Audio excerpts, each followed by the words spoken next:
This conference will now be recorded. Okay. So today we will be discussing three talks from July 2017. Actually, three of them are very small talks. So, but they are important because we don't read much about this, and we don't have much theoretical part about this in our curriculum. So these are mostly unheard topics. So we will discuss those today. So first talk is about cell-free fetal DNA-based non-invasive prenatal testing. So that is NIPT. So this NIPT, it is a screening test for aneuploidy. Aneuploidy means abnormal number of chromosomes, and therefore it requires confirmatory invasive testing in case of high risk result, also known as positive result. So NIPT, remember, well, it is not a diagnostic test, but it is a screening test, and if it shows high risk or positive result, then we have to confirm it by invasive tests like amniocentesis or CVS. NIPT and NIPD, these two are different tests. NIPD means same, non-invasive prenatal diagnostic test. So non-invasive prenatal diagnostic test means it is used to determine the fetal sex, fetal rhesus status, and monogenic disorders. So NIPD is different from NIPT. In UK, in NHS, right now, NIPT is only available in private setup or on private basis, not by NHS funded. So it is not NHS funded, but you have to pay for it if you want to get it done in case of NHS patients. Now, what is the basis of this NIPT technique? So NIPT means what? Actually, it detects cell-free fetal DNA in maternal blood. Okay. So it is a detection of cell-free fetal DNA in maternal blood. So what is this cell-free fetal DNA? So it is a small fragments of fetal DNA. They originate from the trophoblast. These fragments, they circulate in maternal plasma, and they usually forms 10% of the DNA fragments in maternal plasma. So they present in, so it is the amount of cell-free fetal DNA present in maternal plasma is about 10%. So this is normal value. But for detection of any abnormality, you should require at least 4%. Okay. So at least 4%, and the threshold of 4% is required. This fraction is required at least 4% to diagnose anything or to test anything. Now, to measure it reliably, it can be done from 10 weeks onwards at any time in the pregnancy, but from 10 weeks onwards. So 10 week onwards up till delivery, you can do this test. And after delivery, it is cleared quickly from the maternal circulation within hours. Okay. So it clears from the maternal circulation within hours after the delivery. So it is very specific to that specific pregnancy. Okay. Now, what happens in aneuploidy? So, how does this cell-free fetal DNA detects any aneuploidy? So, what they do? So, DNA from each chromosome, it is quantified, and depending upon the fraction of that chromosome, they detect. So, they will see the difference in the proportion of each chromosome. Like you see in trisomy 21, there will be increased proportion of chromosome 21 in proportion to other chromosomes. So depending upon that, so yes, if the number 21 chromosome proportion is more, then you can diagnose it as trisomy 21. If it is trisomy 18, the 18 chromosome proportion will be more. So like that, they will diagnose this aneuploidies. Now, what is the technology they use for this aneuploidy detection? So either it is a massively parallel shotgun sequencing. It is usually massive parallel sequencing. Okay, the technology they use is MPS, that is massive parallel sequencing. But in case of massively parallel shotgun sequencing, they sequence the whole genome. Okay, it is not specific to any chromosome, but they sequence the whole genome. While targeted MPS or targeted massive parallel sequencing, it is limited to specific region, so which will detect the specific chromosome. Now, what is this accuracy of this NIPT? So NIPT for trisomy 21 and trisomy 18. So for Downs and Edwards syndrome, it has a high sensitivity and specificity, but that for trisomy 13, that is Patau syndrome, there is a somewhat lower sensitivity. So for Downs and Edwards, it is high sensitivity and specificity, but for Patau syndrome, there will be a somewhat lower sensitivity.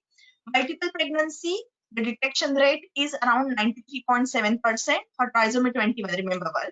So for Down syndrome, for multiple pregnancy, detection rate is around 93.7% with false positive rate of 0.23%. Now, why this is like that? So in dizygotic twins, what happens? The cell-free fetal DNA secreted by both the fetus. So there will be a lot of difference, at least a twofold difference between the two twins on this cell-free fetal DNA fractions. So means, what do you mean by that? So what happens if the one fetus is affected by trisomy? If the one fetus is affected by trisomy, but if the fraction of the DNA secreted by that fetus is less than 4%, and another fetus which is normal, the fraction of the DNA secreted by that fetus will be more. So in that case, there will be false negative. So it will show that it is a normal thing. But in fact, it will be a false negative because one baby will have this trisomy or aneuploidy. So same thing, opposite can also occur. Sometimes so definitely it will be a somewhat difficult to interpret in case of twins. Also, in case of single twin demise, the exactly effect of that cell-free DNA from the demise twin is it not? It is unknown. So, for in NIPT results, the effect of that demise twin, what effect it will exert on this cell-free fetal DNA or NIPT result, it is unknown. So, when you see regarding this accuracy, this table you should remember. So, for it is for singleton pregnancies, remember well. So, this table is for singleton pregnancy. So for trisomy 21, detection rate is 99.2%, false positive rate is 0.09%. For trisomy 18, detection rate is 96.3%, false positive rate is 0.13%. For trisomy 13, detection rate is 91% and false positive rate is 0.13%. So as I have shown, as I have told previously also, so for trisomy 13, the sensitivity is somewhat lower. Now, what are the benefits of NIPT? As you know, so for twin pregnancy, NIPT is of no use. So no, it is not like that ki NIPT is no use.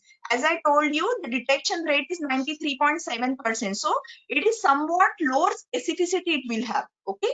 It is not like that it is no use. Okay. But the sense that limitations you should know whenever you are doing it for twins. Now, what are the benefits of NIPT? It is non-invasive. The risk of CVS and amniocentesis. So whenever you in combined screening, you find it at when the Downs risk is more than 1 in 150, you have to go for invasive testing.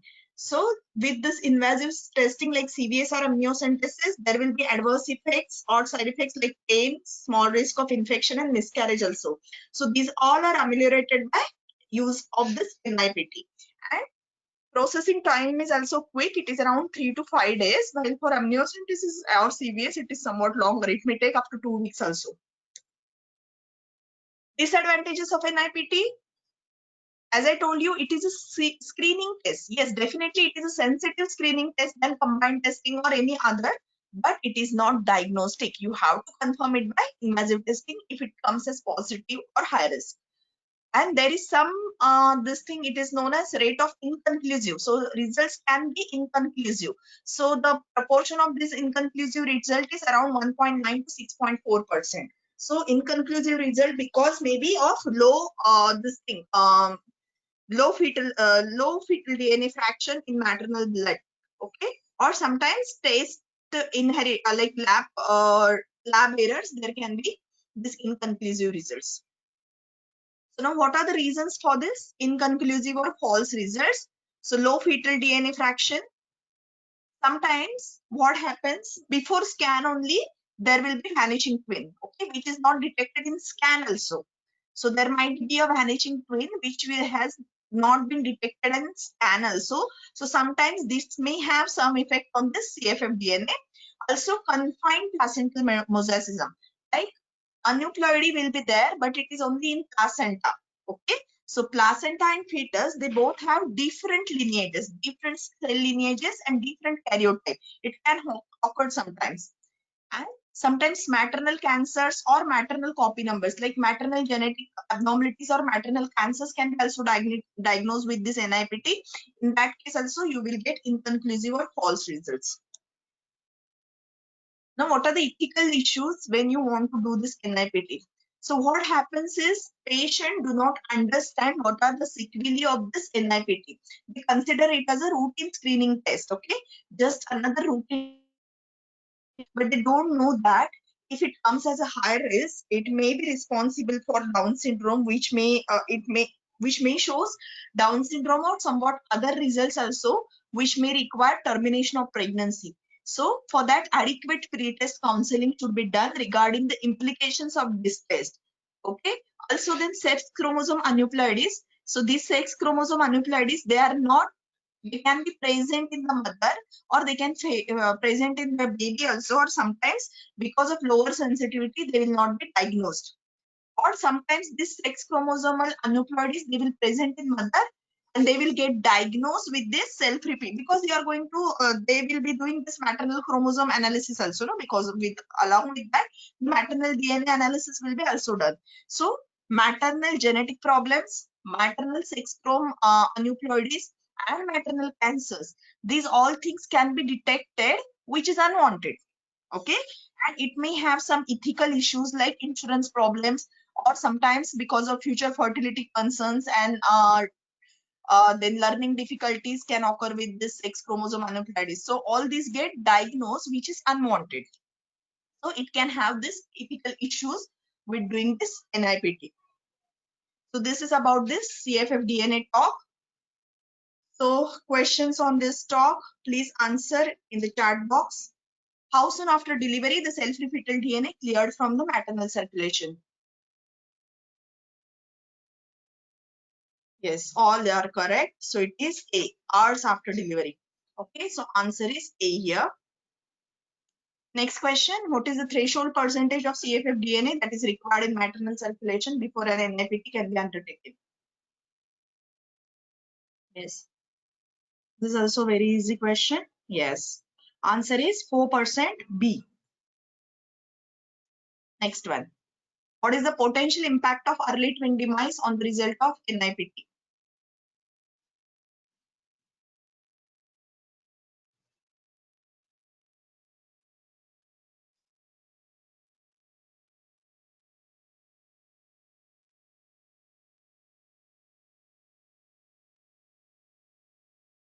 Yes, it is unknown. Okay. Answer is B. It is unknown. We don't know the effect of demise of the single twin. Okay. So answer is B here. Now next talk we are going to do is about domestic violence. So domestic violence, a neglected epidemic in obs and gynae training. Okay. So it is about training of screening and diagnosis of domestic violence. Okay. So what is the definition of domestic violence? Any incident or pattern of incidents of controlling, coercive, threatening behavior, violence or abuse between the ages between 16 or over, and who have been intimate partners or family members regardless of gender or sexuality. So it can be within the relation. Okay. So it is usually within the relation and 16 years and more. So less than 16 years, it becomes child exploitation. Okay. So the abuse can be either psychological, physical, sexual, financial, emotional, or any other form, like honor-based screening or honor-based violence also. So what is the prevalence of this DV or domestic violence? 30% of women and 16.3% of men.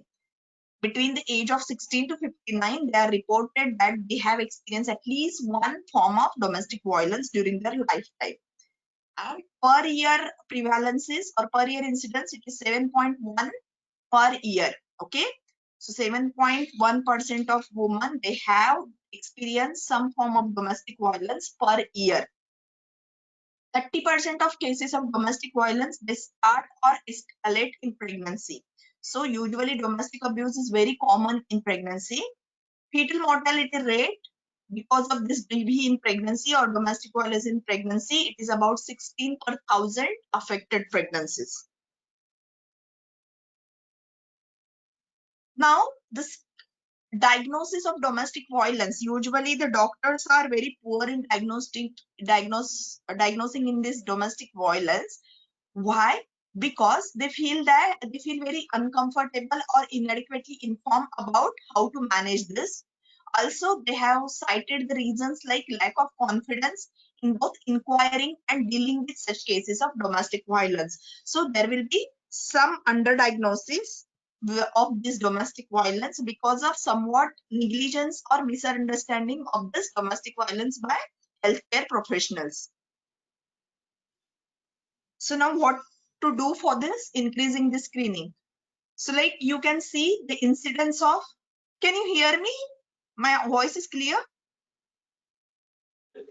Yes, ma'am. Yes, ma'am. Okay. Okay. So the incidence of preeclampsia or GDM, it is the incidence in UK is around 2 to 5%, while domestic violence incidence in pregnancy is around 4 to 12%. So you can see it is almost thrice of that of routine pregnancy condition or routine pregnancy complications. Still, it is not screened routinely. So now the current NICE guidelines, it recommends that the staff in contact with women during antenatal or postnatal period, they should ask about this domestic violence as a routine part of care, and safeguarding should be done. Okay. And the NHS is giving now mandatory training for this. So how you can screen these patients, like some ways they have proposed, like you can place the posters behind toilet doors in routine antenatal clinics, and you can, so the posters will say that if you have domestic violence, if you have experienced any domestic violence, please place a blue sticker on the urine sample bottle. So likewise, what the patient is given a urine sample bottle, patient is asked to collect urine because it is routinely done. Proteinuria is done routinely in the antenatal care, antenatal clinics. So patient is given a urine bottle and the boards or posters are placed in the toilets, so that they will get to know that yes, domestic violence they can report. So they can put a blue sticker so that their partners or anyone who has come with them can be, they will not know regarding that, and then patient, the healthcare professional will come to know that this patient is experiencing DV. Also, midwife, she should ensure that she should see the patient alone at some point during the consultation. So you have to talk with the patient alone, okay, so that this coercion and this thing will not happen. So this is about the domestic violence talk. It is the only thing that you should know. So how does the incidence of domestic violence in pregnancy compare to that of GDM in the UK? So answer.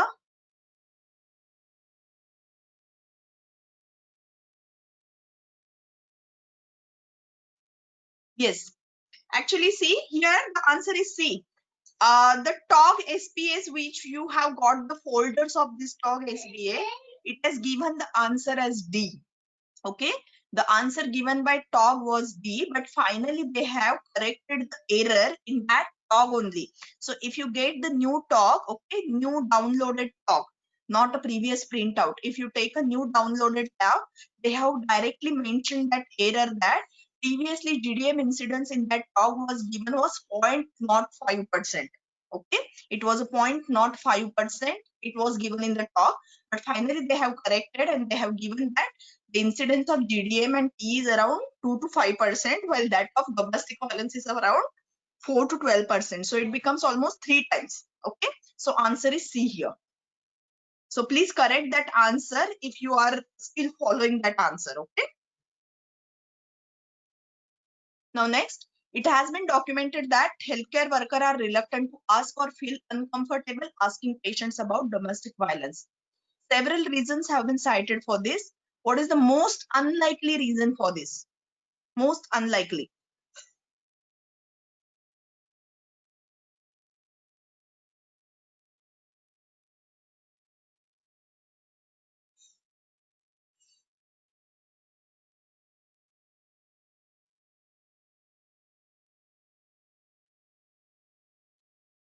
See, they have asked unlikely, and answer here is A.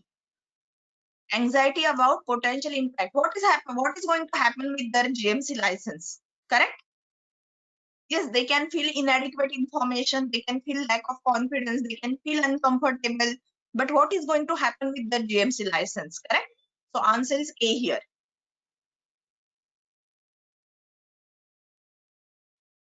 Okay. So now the next talk is about child sexual exploitation. It is a guide for obstetricians and gynecologists. It is also a very small talk.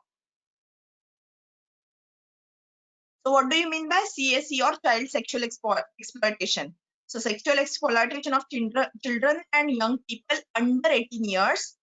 It can involve exploitative situation, context or relationship where the young people or a third person receive something. For example, food, accommodation, drug, alcohol, cigarettes, affection, gifts, or money as a result of them performing or another person performing on them sexual activities. Child sexual exploitation, it can occur through use of technology without child's immediate knowledge or recognition, like persuaded to post sexual images on the internet or mobile phones without immediate payment or gain. In all cases, those exploiting the child, they have power over them by virtue of their age, gender, intellect, physical strength, or economic or other resources. Violence, coercion, and intimidation, they are common.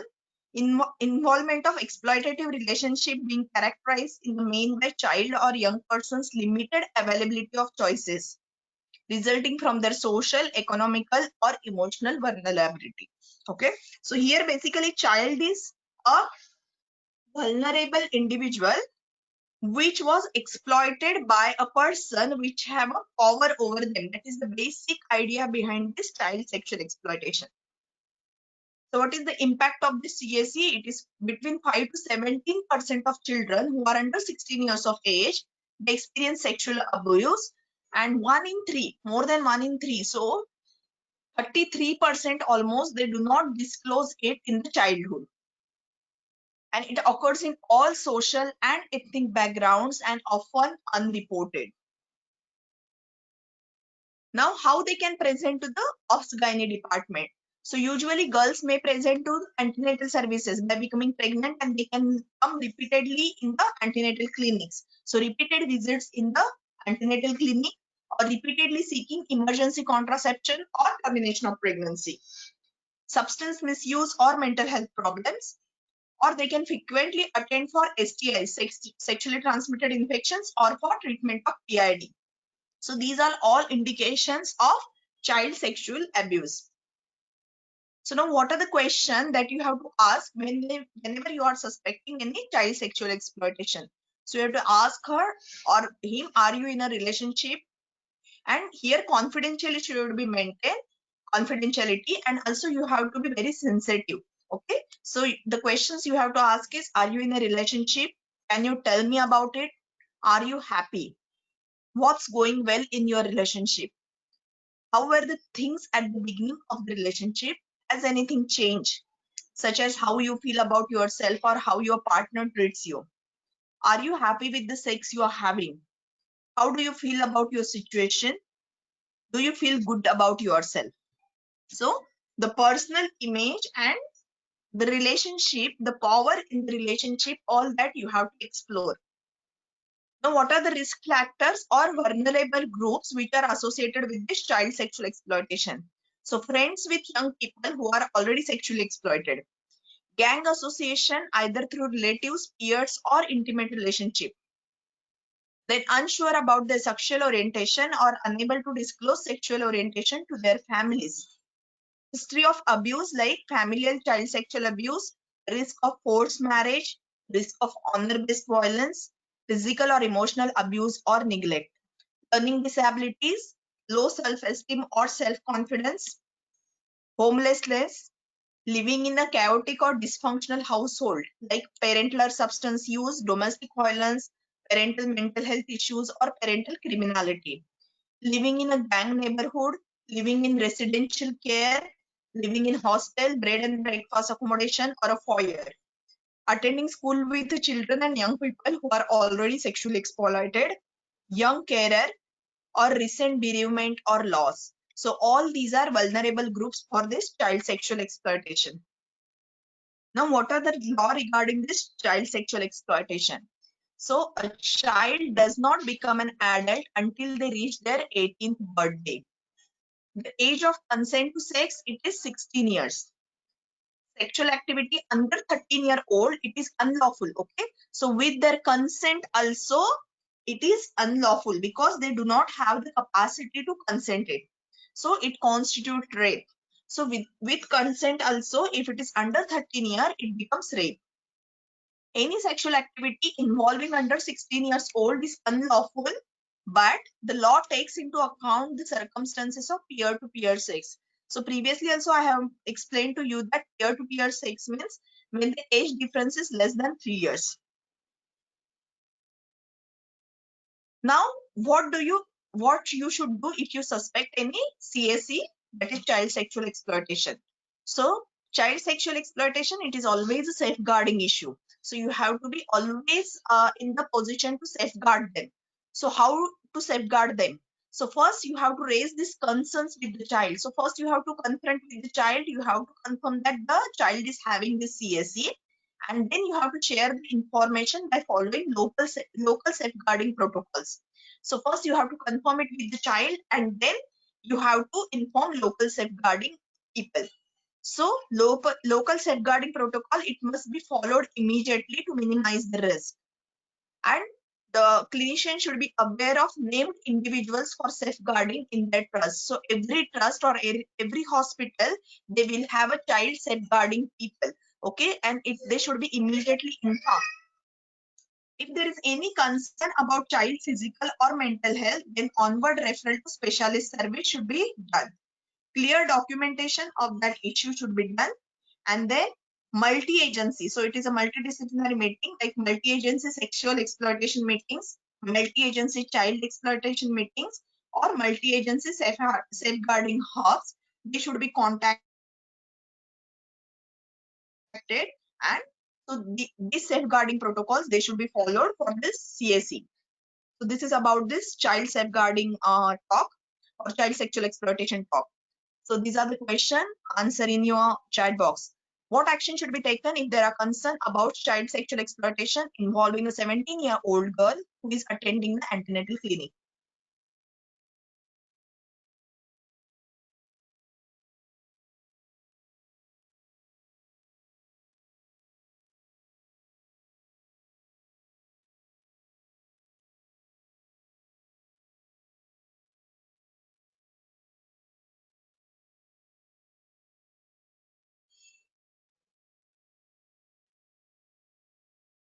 Answer here is E. First of all, safeguarding is the most important thing. The child should go in the safe environment, okay?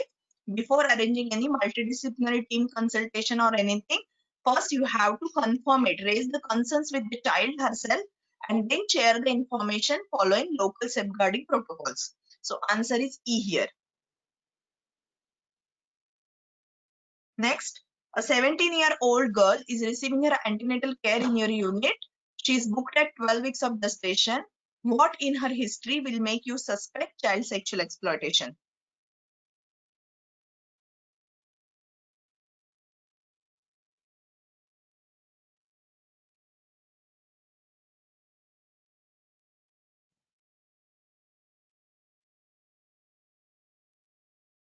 Yes, it is D. Repeated presentations in the pregnancy. Okay. So repeated presentation in the pregnancy or repeated presentation for emergency contraception or termination of pregnancy, or for STIs. So all these diagnose towards the all points towards this child sexual exploitation. Also all these points towards domestic violence also, if she is a major more than 18 years. Okay. So this is about these 3 talks today. So thank you for attending. Tomorrow there will be no talk discussion. We will meet on Saturday. Okay. Bye for then. Okay, ma'am. Thank you, ma'am. Thank you. Thank you, ma'am. Thank you. Thank you.